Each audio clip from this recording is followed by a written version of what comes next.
दोस्तों, चलिए आज एक ऐसी बीमारी की बात करते हैं जिसकी कोई दवा नहीं है, पर जो हमें अंदर से घाव कर रही है।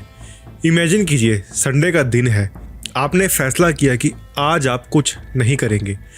आपने एक मूवी लगाई, ठंडा पानी पिया और बैठ गए। लेकिन 10 मिनट बाद क्या होता है? आपका दिमाग आपसे कहता है, तू यहाँ बैठा है और दुनिया आगे निकल रही है। वो फाइल पेंडिंग है, तुझे जिम जाना चाहिए था। क्या तू वक्त बर्बाद कर रहा है? आपका शरीर सोफे पर है, पर आपका दिमाग एक जंग में है। आप रेस्ट तो कर रहे हैं, पर आप रिलैक्स नहीं कर पा रहे। इसे साइकोलॉजी में कहते हैं प्रोडक्टिविटी गिल्ट। हमें सिखाया गया है कि हमारी वैल्यू इस बात पर डिपेंड करती है कि हम कितने बिजी हैं। अगर हम काम नहीं कर रहे तो हम गुनहगार हैं।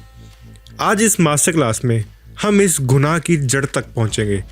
हम बात करेंगे कि क्यों आपका दिमाग साइलेंस से डरता है। हम बात करेंगे internalised capitalism, the default mode network, और क्यों नथिंगनेस एक्चुअली आपके दिमाग के लिए एवरीथिंग है। Welcome to the master class on reclaiming your peace. सबसे पहले हमें यह समझना होगा कि यह गिल्ट आपका नेचुरल फीलिंग नहीं है, ये सिस्टम की प्रोग्रामिंग है। पुराने ज़माने में लेजर को कामयाबी की निशानी माना जाता था। जो लोग रेस्ट कर पाते थे उन्हें अमीर और किस्मत वाला माना जाता था। लेकिन इंडस्ट्रियल रेवोल्यूशन के बाद सब बदल गया। हमें मशीन्स की तरह देखा जाने लगा। एक मशीन की वैल्यू तभी है जब वो आउटपुट दे रही है। इसे मैक्स वेबर ने द प्रोटेस्टेंट वर्क एथिक कहा था। ये आइडिया कि हार्ड वर्क ही जन्नत का रास्ता है, और आज के हसल कल्चर ने इसे स्टेरॉयड पर डाल दिया है। सोशल मीडिया पर हम देखते हैं grind 24/7, sleep is for the weak, work while they sleep. जब आप ये नॉइस रोज़ सुनते हैं तो आपका दिमाग इसे सच मान लेता है। इसे साइकोलॉजी में इंट्रोजेक्शन कहते हैं। जब आप बाहर की सोसाइटी की आवाज़ को अपनी अंदर की आवाज़ समझने लगते हैं, आपको लगता है कि अगर आप बिजी नहीं हैं तो आप यूजलेस हैं। आपका दिमाग डूइंग को बीइंग से ऊपर रखने लगता है। इसलिए जब आप रुकते हैं तो आपको लगता है कि आपने कोई सोशल कॉन्ट्रैक्ट तोड़ दिया है। आपका वैल्यू सिस्टम खतरे में आ जाता है। अब थोड़ी गहरी साइंस समझते हैं। हमारा दिमाग 2 बड़े मोड्स में काम करता है। पहला है टास्क पॉजिटिव नेटवर्क। ये तब एक्टिवेट होता है जब आप फोकस कर रहे होते हैं। ईमेल्स लिखना, मैथ सॉल्व करना या गाड़ी चलाना, सोसाइटी इसी नेटवर्क को कामयाबी मानती है। दूसरा है डिफ़ॉल्ट मोड नेटवर्क। ये तब एक्टिवेट होता है जब आप कुछ नहीं कर रहे होते, जब आप ख्यालों में होते हैं, ये सिर्फ शांत बैठे होते हैं।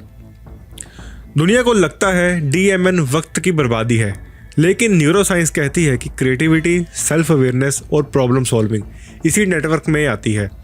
जब आप TPN से ब्रेक लेते हैं तभी आपका दिमाग सारी इन्फॉर्मेशन को प्रोसेस और ऑर्गेनाइज कर रहा होता है। रेस्ट के वक्त आपका दिमाग ऑफ नहीं होता, वो मेंटेनेंस मोड में होता है। जैसे आपके फ़ोन को अपडेट होने के लिए रीस्टार्ट होना पड़ता है, वैसे ही आपका दिमाग रेस्ट के वक्त न्यूरल पैथवेज को मजबूत करता है। जब आप गिल्ट महसूस करते हैं तो आपका एमिग्डाला DMN को थ्रेट समझकर बंद कर देता है। इससे आपका स्ट्रेस लेवल बढ़ता है और आप क्रिएटिव नहीं रह पाते। You are forcing a machine to run while it is trying to repair itself. क्यों हमें बिजी दिखना इतना पसंद है? इसे कहते हैं परफॉर्मेटिव बिजीनेस। आज के ज़माने में आई एम सो बिजी कहना एक स्टेटस सिंबल बन गया है। जब हम किसी से कहते हैं कि हम बिजी हैं तो हम एक्चुअली उनसे कह रहे हैं कि मैं इम्पोर्टेंट हूँ, मेरी डिमांड है। हमने अपनी सेल्फ वर्थ को अपने टू डू लिस्ट से जोड़ लिया है। जब आप रेस्ट करते हैं तो आपका दिमाग एक आइडेंटिटी क्राइसिस में चला जाता है। अगर मैं आज काम नहीं कर रहा तो मैं कौन हूँ? हम इस खामोशी से डरते हैं क्योंकि खामोशी में हमें अपने असली सवाल सुनाई देते हैं, जो है क्या मैं खुश हूँ, क्या मैं सही डायरेक्शन में जा रहा हूँ या नहीं। काम हमारे लिए एक डिस्ट्रैक्शन बन चुका है। हम बिजी रहते हैं ताकि हमें सोचना ना पड़े। इसलिए रेस्ट करते वक्त जो गिल्ट आता है वो एक्चुअली डर का है, अपने आप से मिलने का डर। हमें लगता है कि रेस्ट रिवॉर्ड है जो काम के बाद मिलना चाहिए, लेकिन रेस्ट रिवॉर्ड नहीं है, ये रेस्ट रिक्वायरमेंट है। आप सांस लेने के लिए इंतज़ार नहीं करते कि पहले मैं 10 किलोमीटर दौड़ लूँ फिर ऑक्सीजन लूँगा। रेस्ट दिमाग के लिए एक ऑक्सीजन है। आखिर इस गिल्ट से आज़ादी कैसे पाएं? कैसे हम आज़ादी से आराम कर सकें? इसके लिए आपको 3 साइकोलॉजिकल शिफ्ट्स बताऊंगा जिससे आप अपने आप में ये इम्प्रूवमेंट ला सकते हैं। पहली है reframe rest as active recovery. Rest को छोड़ देना मत कहिए, इसे रिकवरी कहिए। जब एक एथलीट वर्कआउट के बाद सोता है तो वो आलसी नहीं कहलाता, वो प्रोफेशनल कहलाता है। अपने काम को एक सपोर्ट की तरह देखिए। Professional recovery is the secret of high performance. Second is the nothingness ritual.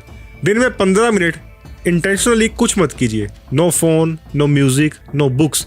शुरुआत में गिल्ट आएगा, उसे आने दीजिए। इसे एक्सपोजर थेरेपी कहते हैं। जब आप बार बार नथिंगनेस को फेस करेंगे तो आपका दिमाग सीख जाएगा कि कुछ नहीं करने से मौत नहीं आती।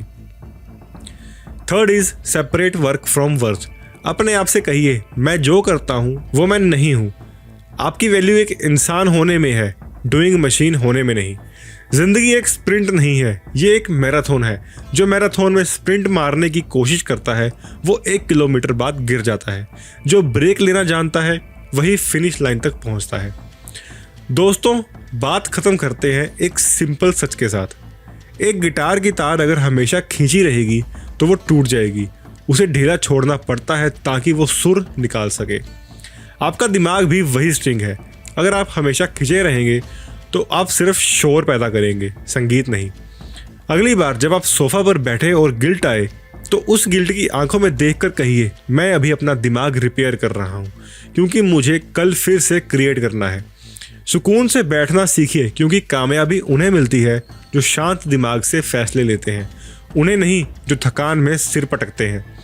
कमेंट में लिखिए, रेस्ट इज़ माई पावर।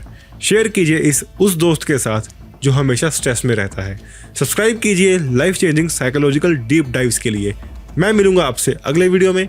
तब तक के लिए थोड़ा रुकिए, थोड़ा सांस लीजिए। जय हिंद।